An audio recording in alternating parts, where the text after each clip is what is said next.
Hello all, ഏവർക്കും പുതിയ ഒരു വീഡിയോയിലേക്ക് സ്വാഗതം. ഇന്ന് നമ്മൾ ചർച്ച ചെയ്യുന്നത് ഹാംലെറ്റിനെ കുറിച്ചാണ്. വില്യം ഷേക്സ്പിയർ എഴുതിയ ഏറ്റവും ട്രാജിക്കായിട്ടുള്ള ഒരു ഡ്രാമയാണ് ഒരു ഹാംലെറ്റ് എന്ന് പറയുന്നത്. ഒരു ഹാംലെറ്റിലുള്ള മെയിൻ കഥാപാത്രങ്ങൾ എന്ന് പറയുന്നത് ഒന്ന് കിങ് ഹാംലെറ്റാണ്. നമുക്ക് രണ്ട് ഹാംലെറ്റിനെ ഈ ഒരു ഡ്രാമയിൽ നമുക്ക് കാണാം. ഒന്ന് കിങ് ഹാംലെറ്റ്, ഒന്ന് പ്രിൻസ് ഹാംലെറ്റ്. ഈ ഒരു കിങ് ഹാംലെറ്റിൻ്റെ മകനാണ് ഈ ഒരു പ്രിൻസ് ഹാംലെറ്റ് എന്ന് പറയുന്നത്. പിന്നെ ഈ ഒരു കിങ് ഹാംലെറ്റിൻ്റെ ഭാര്യയായ ജെർട്യൂഡ്, പിന്നെ കിങ് ഹാംലെറ്റിൻ്റെ ബ്രദറായ ക്ലോഡിയസും, പിന്നെ ഈ ഒരു പ്രിൻസ് ഹാംലെറ്റിൻ്റെ ഫ്രണ്ടായ ഹൊറാഷ്യോയുമാണ് ഇതിലെ മെയിൻ കഥാപാത്രങ്ങൾ എന്ന് പറയുന്നത്. പിന്നെ ഈ ഒരു സ്റ്റോറിയുടെ, ഈ ഒരു ഡ്രാമയുടെ തുടക്കമെന്ന് പറയുന്നത് കിങ് ഹാംലെറ്റിൻ്റെ മരണം രാജ്യം മുഴുവനും ഇങ്ങനെ ദുഃഖിച്ചു കൊണ്ടിരിക്കുക. ഈ ഒരു കിങ് ഹാംലെറ്റിൻ്റെ മരണം കൊണ്ട് ഈ ഒരു രാജാവ് മരണപ്പെട്ടു. ആ രാജ്യത്തുള്ള എല്ലാ ആളുകളും ഇങ്ങനെ സങ്കടപ്പെട്ടുകൊണ്ടിരിക്കുന്ന ഒരു രംഗത്തോടു കൂടെയാണ് ഈ ഒരു ഹാംലെറ്റ് തുടങ്ങുന്നത്. ഇതിൽ പ്രിൻസ് ഹാംലെറ്റിന് ഏറ്റവും ദുഃഖമുണ്ടാക്കുന്ന കാര്യം എന്താണെന്ന് ചോദിച്ചാൽ ഈ ഒരു മരണം മാത്രമല്ല. ഈ ഒരു മരണത്തിന് ശേഷം തൻ്റെ സ്വന്തം അമ്മ ഭർത്താവിൻ്റെ അനിയനെ വിവാഹം ചെയ്തിട്ട്, അതായത് ഈ ഒരു ജെർട്യൂഡ് തൻ്റെ ഭർത്താവിൻ്റെ അനിയനായ ക്ലോഡിയസിനെ വിവാഹം ചെയ്തു. അത് ഈ ഒരു പ്രിൻസ് ഹാംലെറ്റിന് വളരെയധികം സങ്കടമുണ്ടാക്കി. പിന്നീട് ഡെൻമാർക്ക് ഭരിക്കുന്നത് ഈ ഒരു ജെർട്യൂഡും അതുപോലെ തന്നെ കിങ് ഹാംലെറ്റിൻ്റെ അനിയനായ ക്ലോഡിയസും കൂടിയിട്ടാണ്. ഇപ്പോൾ ഹാംലെറ്റിൻ്റെ അവസ്ഥ എന്ന് പറയുന്നത്, പ്രിൻസ് ഹാംലെറ്റിൻ്റെ അവസ്ഥ എന്ന് പറയുന്നത്, സ്വന്തം അമ്മ അങ്കിളിനെ വിവാഹം ചെയ്യുന്നു. അപ്പോൾ അമ്മ ആരായി? അവൻ്റെ ആൻറ്റിയായി. പിന്നീട് ഈ ഒരു സെയിം ടൈമിൽ തന്നെ അവൻ്റെ അവൻ അങ്കിള് എന്ന് വിളിച്ച് നടന്ന ആ ഒരു ക്ലോഡിയസിനെ ഇനി ഹാംലെറ്റ് അച്ഛ എന്ന് വിളിക്കണം. അച്ഛൻ്റെ സ്ഥാനത്തേക്കാണ് ആര് വരുന്നത്? ഈ ഒരു ക്ലോഡിയസ് എന്ന് പറയുന്ന ക്യാരക്ടർ വരുന്നത്. അങ്ങനെ ആ ഒരു അവസ്ഥയിലാണ് ഹാംലെറ്റ് ഇപ്പോൾ ഉള്ളത്. വളരെയധികം മോശപ്പെട്ട ഒരു അവസ്ഥയിലാണ് ഹാംലെറ്റ് ഉള്ളത്. ആ ഒരു അവസ്ഥയിലാണ് വളരെ ഫേമസ് ആയ ഷേക്സ്പിയറിൻ്റെ ഡയലോഗ്, ചാബല്യമേ നിന്നെ സ്ത്രീ എന്ന് വിളിക്കുന്നു. വളരെ ഫേമസ് ആയ ഷേക്സ്പിയറിൻ്റെ ഒരു ഡയലോഗാണിത്. ഹാംലെറ്റിന് മനസ്സിലാവുന്നില്ല. എന്താ മനസ്സിലാവാത്തത്? അച്ഛൻ മരിക്കുമ്പോഴേക്ക്, അതായത് അച്ഛനൊന്നും മരിച്ചിട്ടേ ഉള്ളൂ, അപ്പോഴേക്ക് അധികാരത്തിന് വേണ്ടിയും മറ്റു കാര്യങ്ങൾക്ക് വേണ്ടിയും അവൻ്റെ അമ്മ വേറൊരാളെ അവിടെ ഉപയോഗിക്കുകയാണ് ചെയ്യുന്നത്. അപ്പോൾ ഇതിനെക്കുറിച്ച് ഇങ്ങനെ ഹാംലെറ്റ് ഇങ്ങനെ ചിന്തിച്ചു പോവുകയാണ്. ഹാംലെറ്റിന് ഒരുപാട് ചിന്തകളുണ്ട്. ആ ഒരു ചിന്തകൾ മുഴുവനും ഈ ഒരു ഡ്രാമയിൽ നമുക്ക് കാണാം. അവൻ്റെ ജീവിതത്തെക്കുറിച്ച് ചിന്തിക്കുന്നുണ്ട്, മരണത്തെക്കുറിച്ച് ചിന്തിക്കുന്നുണ്ട്. അങ്ങനെ ഒരുപാട് കാര്യങ്ങളെക്കുറിച്ച് ഹാംലെറ്റ് ഇങ്ങനെ ചിന്തിച്ചു കൊണ്ടിരിക്കുന്നുണ്ട്. അങ്ങനെ ഒരു ദിവസം അവിടുത്തെ രണ്ട് ഗാർഡ്സിൻ്റെ കൂടെ ഹാംലെറ്റിൻ്റെ ഫ്രണ്ടായ ഹൊറാഷ്യോയോടൊപ്പം ആ ഒരു ഗാർഡ്സ് അകത്തേക്ക് വരികയാണ്. എന്നിട്ട് ആ ഒരു ഗാർഡ്സും ഹൊറാഷ്യോയും പ്രിൻസ് ഹാംലെറ്റിനോട് പറയാണ്, കിങ് ഹാംലെറ്റിൻ്റെ രൂപമുള്ള ഒരാളെ ഞങ്ങൾ കാണാറുണ്ട്. ഞങ്ങൾ അവരോട് സംസാരിക്കാൻ പോകുമ്പോൾ അയാൾ പെട്ടെന്ന് ഡിസപ്പിയർ ആവും, ഞങ്ങൾക്ക് പിടിതരുന്നില്ല. അങ്ങനെ ഈ ഒരു പ്രിൻസ് ഹാംലെറ്റ് അത് ആദ്യം വിശ്വസിച്ചില്ല. പിന്നെ ഒരുപാട് ഹൊറാഷ്യോ പ്രിൻസ് ഹാംലെറ്റിൻ്റെ കൂട്ടുകാരനാണ്. അപ്പോൾ ഹൊറാഷ്യോ കാര്യങ്ങൾ പിന്നെയും കാര്യങ്ങൾ പറഞ്ഞു കൊടുത്തു. അങ്ങനെ ഈ ഒരു പ്രിൻസ് ഹാംലെറ്റ് അത് വിശ്വസിച്ചു. ഉറപ്പിച്ച് പറഞ്ഞപ്പോൾ പ്രിൻസ് ഹാംലെറ്റ് വിശ്വസിച്ചു. അപ്പോൾ പ്രിൻസ് ഹാംലെറ്റ് പറഞ്ഞു, നമുക്ക് നാളെ രാത്രി നോക്കാം, രാത്രി ഞാനും വരാം.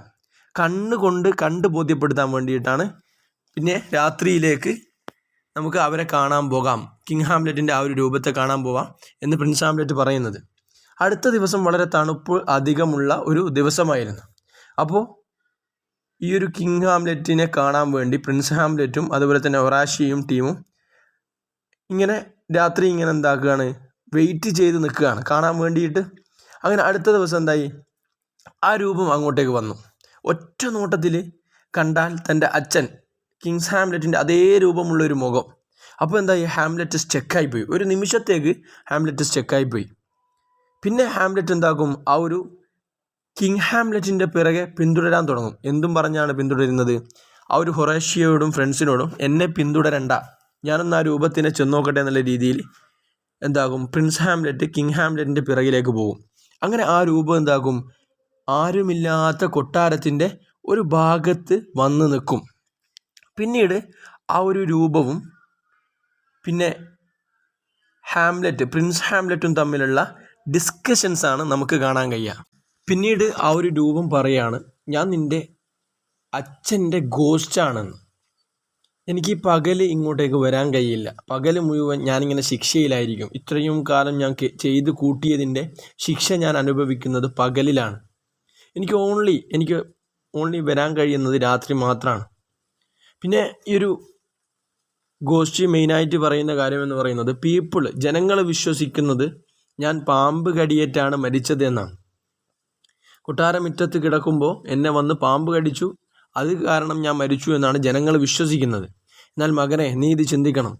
അച്ഛനെ കുത്തിയ പാമ്പാണ് ഇപ്പോൾ ഡെൻമാർക്കിലെ കിങ്. ഡെൻമാർക്ക് ഭരിക്കുന്നത് അന്ന് അച്ഛനെ കുത്തിയ പാമ്പാണ്. അതായത് ക്ലോഡിയസ് ആണ് അച്ഛനെ കൊന്നത് എന്നാണ് ആ ഒരു കിങ് ഹാംലെറ്റിൻ്റെ ഗോസ്റ്റ് വന്ന് പറയുന്നത്. അപ്പോൾ ഈ ഒരു ക്ലോഡിയസ് ഈ ഒരു അച്ഛനെ കൊല്ലുന്ന രംഗം എന്ന് പറയുന്നത്, ഒരു ദിവസം ഓർച്ചാർഡിൽ ഇങ്ങനെ മയങ്ങിക്കിടക്കുമ്പോൾ ക്ലോഡിയസ് പിറകിൽ നിന്ന് വന്നിട്ട് ആ ഒരു കിങ് ഹാംലെറ്റിൻ്റെ ചെവിയിൽ വിഷമൊഴിക്കുകയാണ് ചെയ്യുന്നത്.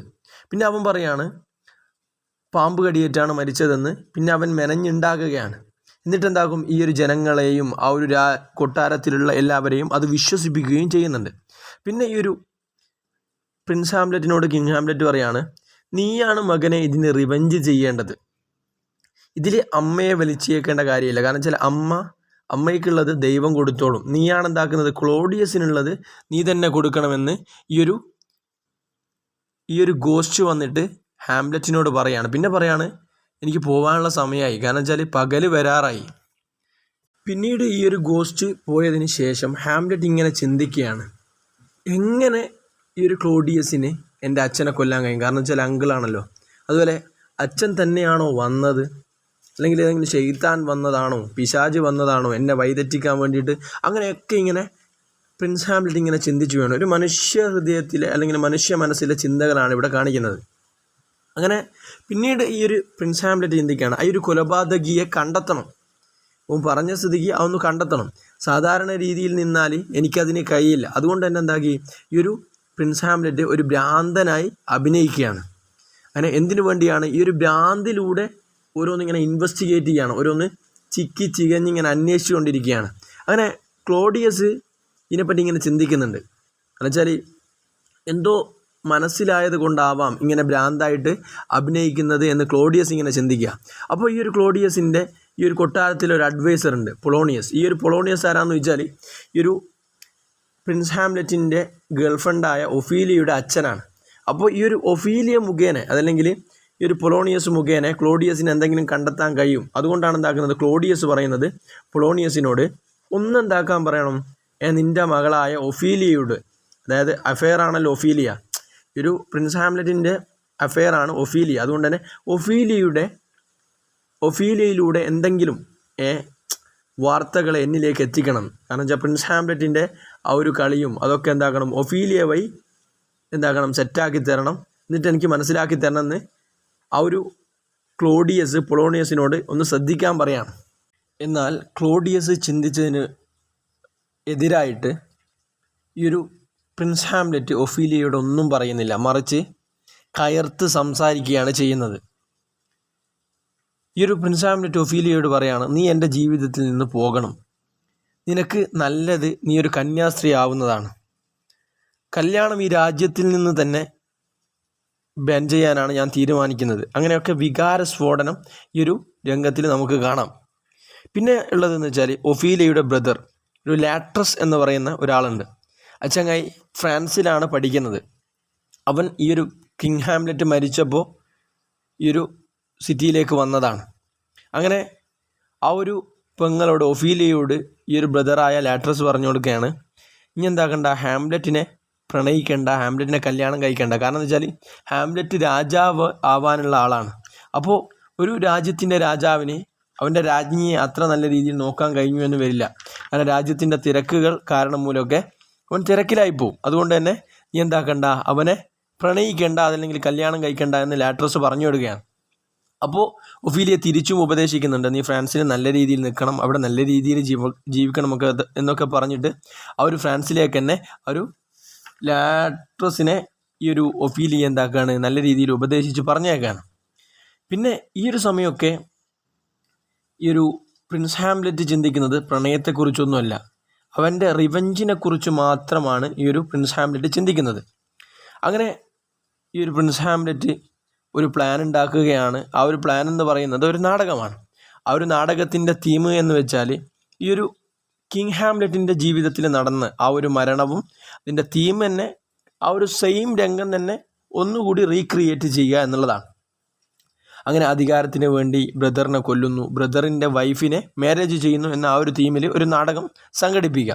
അങ്ങനെ ആ ഒരു നാടകം കാണാൻ ആ ഒരു കൊട്ടാരത്തിലെ രാജാവും ബാക്കിയുള്ള ആളുകളൊക്കെ കാണാൻ വരും. ആ ഒരു സമയത്ത് ക്ലോഡിയസിൻ്റെ മുഖംഭാവം എങ്ങനെയാണ്, അവൻ്റെ പ്രതികരണം എങ്ങനെയാണ് എന്നൊക്കെ കണ്ടിട്ട് വേണം അവനാണോ അച്ഛനെ കൊന്നത് എന്ന് ഉറപ്പിക്കാൻ വേണ്ടിയിട്ട്. അങ്ങനെ എല്ലാവരും ആ ഒരു നാടകം കാണാൻ വേണ്ടി വരികയാണ്. എല്ലാവരും നാടകം കാണാൻ വേണ്ടി വന്നു. അങ്ങനെ ക്ലോഡിയസ് വന്നു, വൈഫ് വന്നു, ബാക്കിയുള്ള ആളുകളൊക്കെ വന്നു. അങ്ങനെ ആ ഒരു നാടകം തുടങ്ങിയ സമയത്ത് ക്ലോഡിയസിന് കണ്ടു നിൽക്കാൻ കഴിഞ്ഞില്ല. ആ ഒരു ക്ലോഡിയസ് റൂമിലേക്ക് അങ്ങ് പോയി. അങ്ങനെ എന്തായി, ഈ ഒരു പ്രിൻസ് ഹാംലെറ്റിന് ഉറപ്പായി ക്ലോഡിയസ് ആണ് കൊന്നത് എന്ന്. അങ്ങനെ ക്ലോഡിയസിനെ പ്രിൻസ് ഹാംലെറ്റ് ഇങ്ങനെ പിന്തുടരുകയാണ്. അങ്ങനെ ക്ലോഡിയസ് പ്രാർത്ഥിക്കുന്നത് ഹാംലെറ്റ് കാണുന്നുണ്ട്. ക്ലോഡിയസ് ഒരു റൂമിൽ പോയി ഇങ്ങനെ പ്രാർത്ഥിക്കുന്നത് ഹാംലെറ്റ് കാണുന്നുണ്ട്.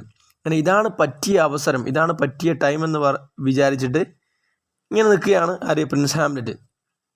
ആ സമയത്ത് ഹാംലെറ്റ് വീണ്ടും ചിന്തിക്കുകയാണ്, ഈ ഒരു ക്ലോഡിയസ് പ്രാർത്ഥിക്കുന്ന സമയമാണ്, അവൻ ദൈവത്തിനോട് അടുത്ത് നിൽക്കുന്ന സമയമാണ്. അപ്പോൾ അവനെന്താകും, ഇപ്പോൾ ഈ ഒരു സമയത്ത് ഞാൻ അവനെ കൊന്നാൽ അവൻ നേരെ സ്വർഗത്തിലേക്ക് അങ്ങ് പോകും. ഇവൻ സ്വർഗത്തിലേക്ക് പോകേണ്ട ആളല്ല. അതുകൊണ്ട് തന്നെ ഈ ഒരു പ്രാർത്ഥിക്കുന്ന സമയത്ത് കൊല്ലാൻ ഈ ഒരു പ്രിൻസ് ഹാംലെറ്റ് നിൽക്കുന്നില്ല. ആ ഒരു ശ്രമം പ്രിൻസ് ഹാംലെറ്റ് ഉപേക്ഷിക്കുകയാണ് ചെയ്യുന്നത്.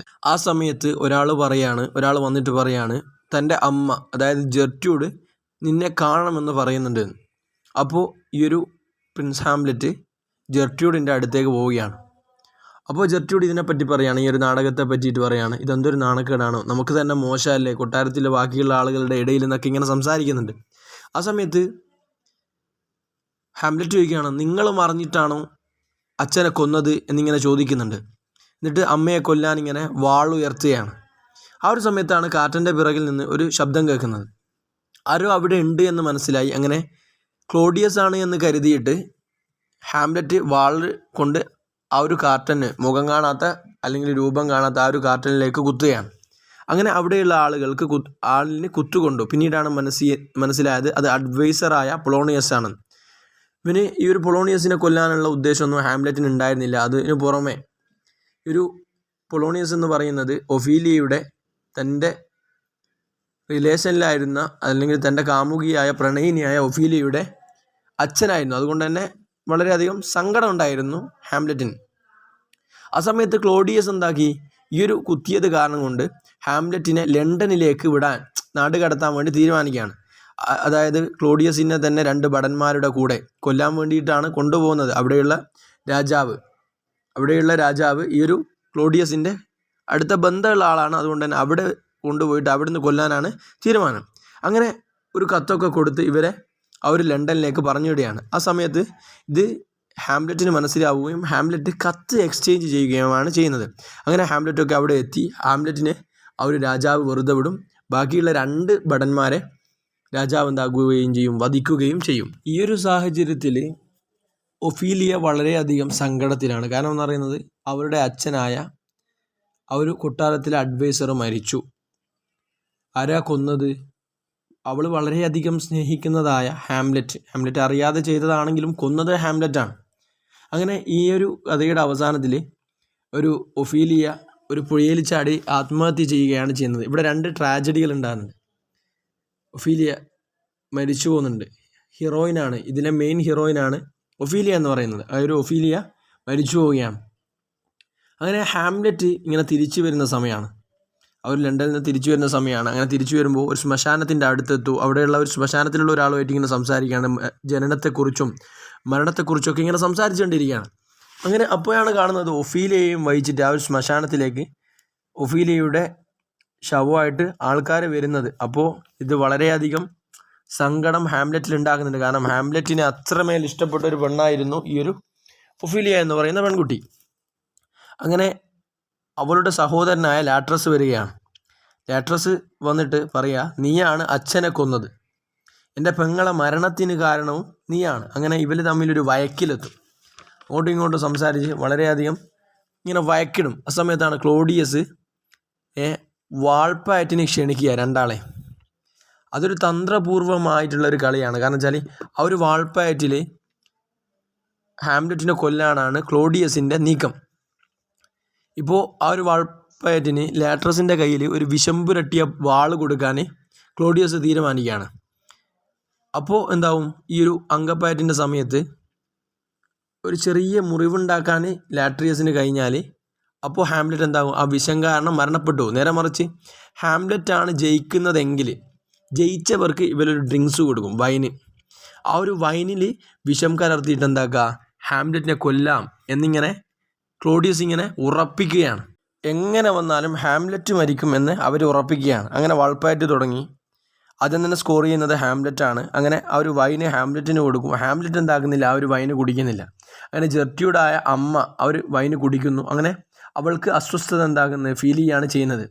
അങ്ങനെ പിന്നീട് ആ ഒരു ഫൈറ്റിൽ വീണ്ടും ഫൈറ്റ് തുടങ്ങി. ലാട്രസ് ഹാംലെറ്റിൽ എന്താക്കുന്നത്, ചെറിയ മുറിവുണ്ടാക്കുന്നുണ്ട്. അപ്പോൾ തന്നെ ഹാംലെറ്റിന് കാര്യം പിടികിട്ടുന്നുണ്ട്, ഇത് ചതിയാണ്, ഇതിൽ വിഷയമുണ്ടതൊക്കെ ഹാംലെറ്റിന് മനസ്സിലാകുന്നുണ്ട്. അപ്പോൾ സെയിം വാളിൽ തന്നെ എന്താക്കുന്നുണ്ട്, ആ ഒരു ലാട്രസിൻ്റെ കയ്യിലുള്ള വാൾ കൊണ്ട് തന്നെ ലാട്രസിനെ പരിക്കേൽപ്പിക്കുന്നു. അപ്പോൾ ലാട്രസ് എന്തായി, ലാട്രസിലും വിഷമുണ്ടായി.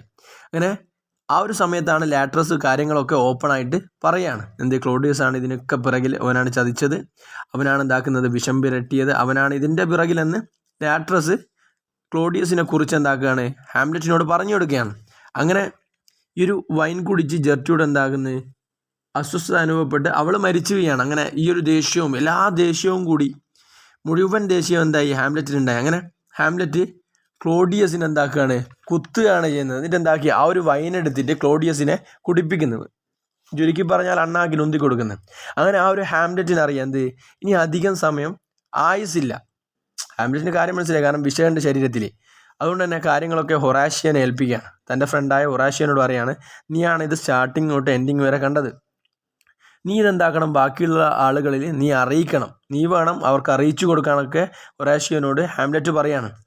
പിന്നെ പ്രിൻസ് ഓഫ് നോർവേ വരുന്നുണ്ട്. പ്രിൻസ് ഓഫ് നോർവേയിലെ അവർ പണ്ട് കിങ് ഹാംലെറ്റിൻ്റെ കാലത്ത് പ്രിൻസ് നോർവേയിലുള്ള ഈ ഒരു ഇപ്പോഴത്തെ പ്രിൻസിൻ്റെ അച്ഛനുമായിട്ട് യുദ്ധം നടന്ന സമയത്ത് ഇപ്പോഴത്തെ പ്രിൻസിൻ്റെ അച്ഛനെ ഹാംലെറ്റ് എന്താക്കുന്നുണ്ട്, കീഴ്പ്പെടുത്തുകയും കൊല്ലുകയൊക്കെ ചെയ്യുന്നുണ്ട്. അതിൻ്റെ റിവഞ്ചിന് വേണ്ടിയിട്ടാണ് പ്രിൻസ് ഓഫ് നോർവേ ഇപ്പം കടന്നു വരുന്നത്.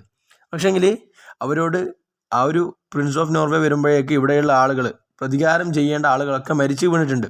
അങ്ങനെ കാര്യങ്ങളൊക്കെ ഹൊറോഷി എല്ലാം പറയുന്നു. അപ്പോൾ എന്താകുന്നുണ്ട്, പ്രിൻസ് ഓഫ് നോർവേക്ക് എന്താ ചെയ്യേണ്ടതെന്ന് മനസ്സിലാവുന്നില്ല.